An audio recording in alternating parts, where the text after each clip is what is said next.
नमस्ते बच्चों, स्वागत है आपका हिंदी की कक्षा में आपकी पुस्तक व्याकरण सरोवर कक्षा 6 बाय गैलेक्सी पब्लिकेशन के साथ। शुरू करते हैं बच्चों पाठ संख्या 9 और पाठ 9 है वचन।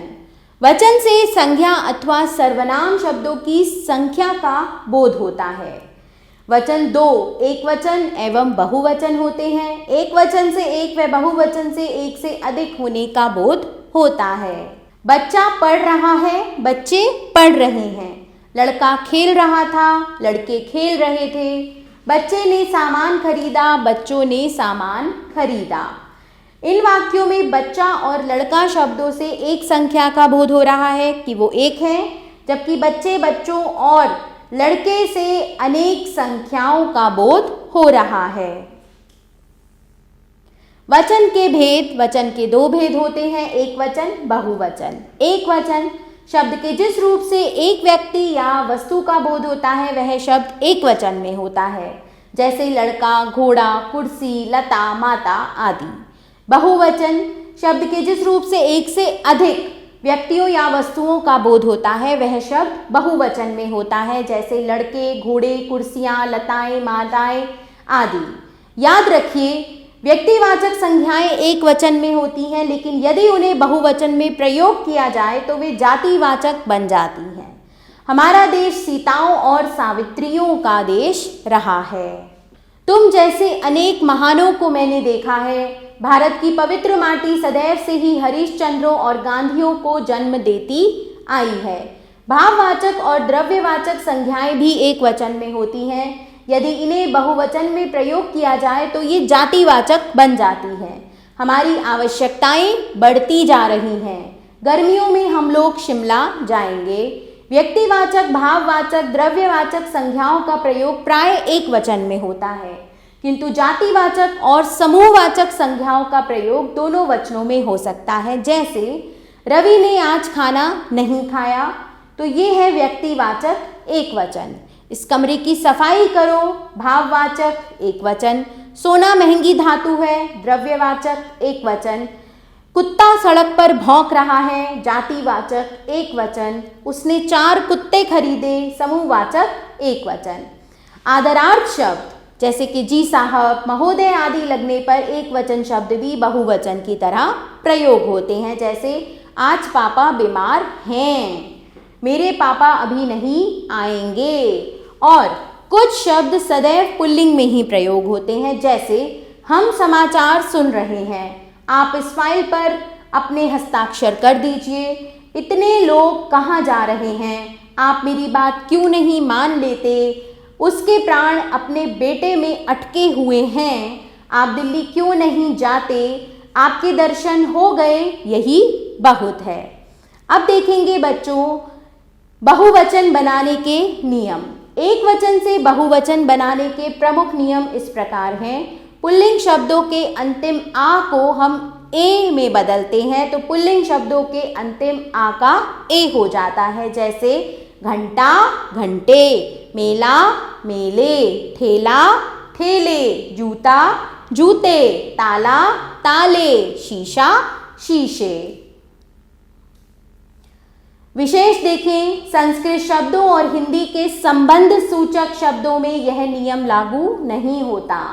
इन शब्दों का एक वचन और बहुवचन रूप एक सा होता है, जैसे चाचा, मामा, दादा, बाबा, नाना, फूफा, देवता, योद्धा, राजनेता, दाता आदि।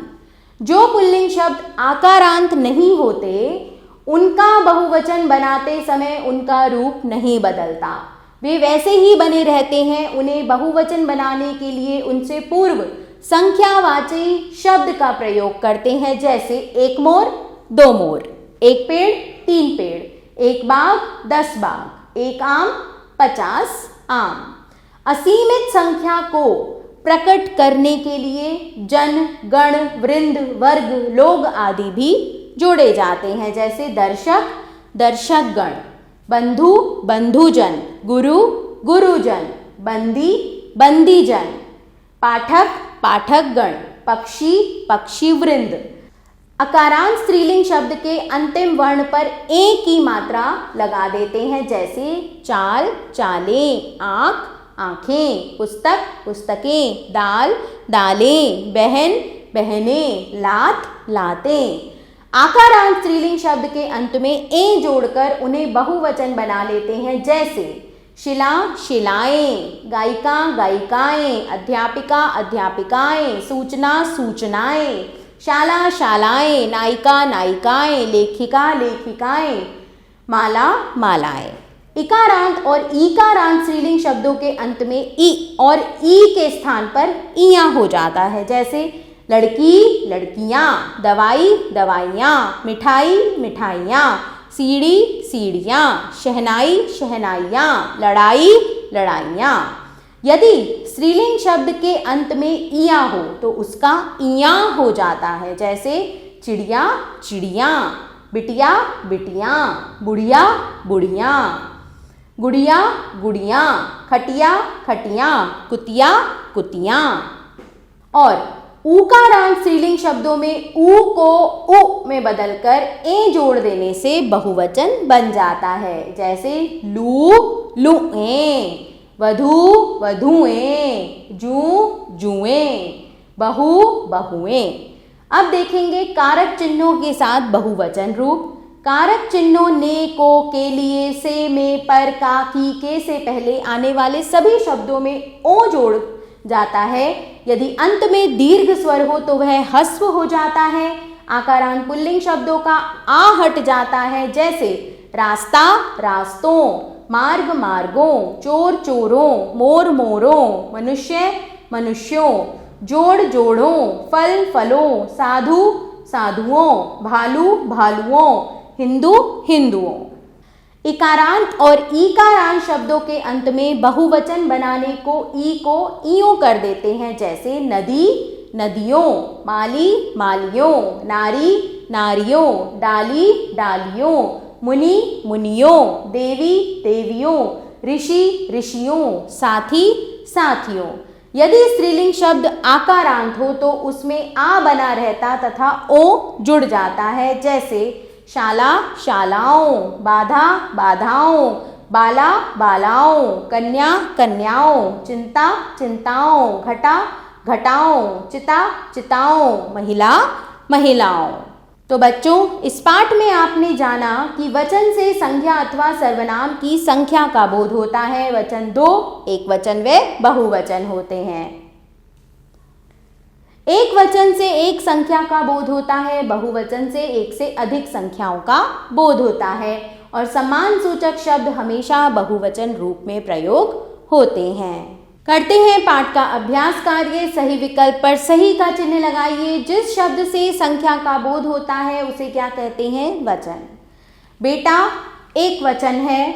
हमारा देश सीता और सावित्रियों का देश है। रिक्त स्थान भरिए। शब्द के जिस रूप से एक व्यक्ति या वस्तु का बोध होता है उसे एक वचन कहते हैं। शब्द के जिस रूप से एक से अधिक व्यक्ति या वस्तुओं का बोध हो वह बहुवचन कहलाता है।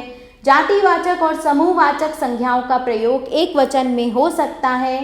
सही वाक्यों के सामने सही, गलत के सामने गलत का चिन्ह लगाइए। सफाई शब्द भाववाचक और एक वचन है सही। दो शब्द समूहवाचक व बहुवचन है गलत। सोना शब्द द्रव्यवाचक व बहुवचन है गलत। तो बच्चों यहाँ पर आपको सही मिलान करना है एक वचन और बहुवचन का। तो इस प्रश्न को आप स्वयं करेंगे। एक मैं आपको करके बताती हूँ, आत्मा, आत्माएं।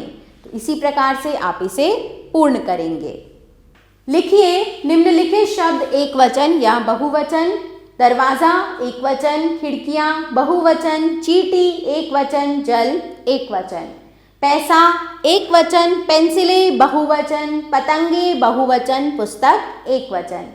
निम्नलिखित वाक्यों को शुद्ध करके लिखिए। इस नदी में बहुत सी मछली हैं। इस नदी में बहुत सी मछलियां हैं। अनन्या मेरा बहन है। अनन्या मेरी बहन है। लड़का पूछ रहे हैं। लड़के पूछ रहे हैं। उसके 3 मामियां हैं। उसकी 3 मामी हैं। इन दोनों वाक्यों को शुद्ध करके बच्चों आप स्वयं लिखेंगे। निम्नलिखित प्रश्नों के उत्तर दीजिए। तो इनके उत्तर बच्चों आपको पाठ के आधार पर स्वयं देने हैं। वचन किसे कहते हैं? वचन के कौन कौन से भेद होते हैं? और संबंध सूचक शब्दों से बहुवचन कैसे बनाया जाता है?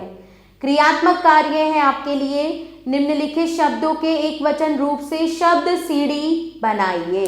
तो आपको इनके एक वचन रूप से शब्द सीढ़ी बनानी है। और इसी के साथ बच्चों हमारा यह पाठ यहाँ समाप्त होता है। मैं आशा करती हूँ कि आपको यह अच्छे से समझ में आ गया होगा। आभार बच्चों, मिलते हैं नए पाठ के साथ।